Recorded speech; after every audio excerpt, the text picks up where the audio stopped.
The other thing I just wanted to briefly allude to is in the book on culture and action, in which I've had to address these problematics or these conditions in a much more direct way, and also look back at Miwon Kwan's writing on Mary Jane Jacobs' culture and action within Kwan's One Place After Another book in 2002, which was produced almost 10 years after Culture and Action, and also thinking about the evolution of all these questions. I have produced an essay which tries to take into account the question of the social in relation to art, which is obviously profoundly complex and a sticky wicket and loaded with various ideological trajectories and various interests and various politics and various reputations at stake that, in a sense, one can never begin from scratch. But I tried to, in a sense, begin from scratch a little bit. And I'll just read a little bit from this and see if this might go some distance in terms of what social practice might mean today. And I am, as you were alluding to before we were recording this, that the concern about the absorption, if you will, or co-option or naturalization of the discourse of social practice, which I think does evolve out of public practice, perhaps in a historical, chronological way, is clearly a concern. I mean, it's a concern the way in which, in some way, there was a kind of circular logic established around aspects of institutional critique, the relationship between the artist and the museum, and how this became a kind of a feedback loop, if you will. And I think that to a certain extent, this has also been happening in relation to public practice and social practice, or whatever other terminologies one wants to use, in terms of the growth of academic programs. I mean, Mary Jane Jacob even alludes to this recently in terms of her position within the School of the Arts at Chicago, in which she is, I think, from her perspective, is happy to see that there have been programs evolving over the past couple of decades in which public practice and social practice become the centerpiece of the pedagogical program. And we know people, obviously, who've been involved in this to a certain, I mean, obviously Suzanne Lacey at Otis, very directly. I was involved in a different way within the USC context in building in aspects of this, perhaps from a more historical curatorial perspective. Obviously, at Portland, we have these programs. There are programs kind of emerging right and left. And I don't know if this is a problem necessarily. It's just probably on some level a natural outgrowth.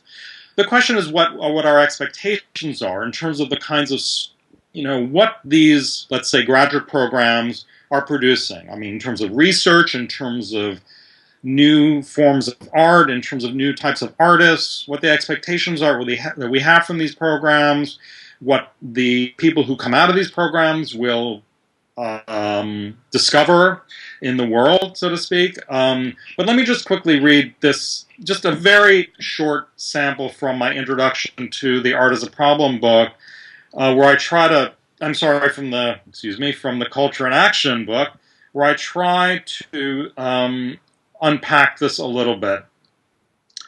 And I'll just read it quickly. From sociological, anthropological, and certain philosophical perspectives, of course, art is already always imbricated within the social. Art is social even when it claims or appears to be turning away from the social. Theodor Adorno's aesthetic theory, for example, proposes that art finds its social and political necessity by actively disengaging from the social. The disengagement itself is theorized as a social or political act. Social practice, public practice, community practice, site specificity, post-site specificity, and other nuanced discursive terminological formulations all reflect a desire, delusionary or not, to break free from the comfortable circularities of traditional avant-garde audiences so as to engage with people who inhabit other social domains and community enclaves. By 2013, the discourse of the social is de rigueur.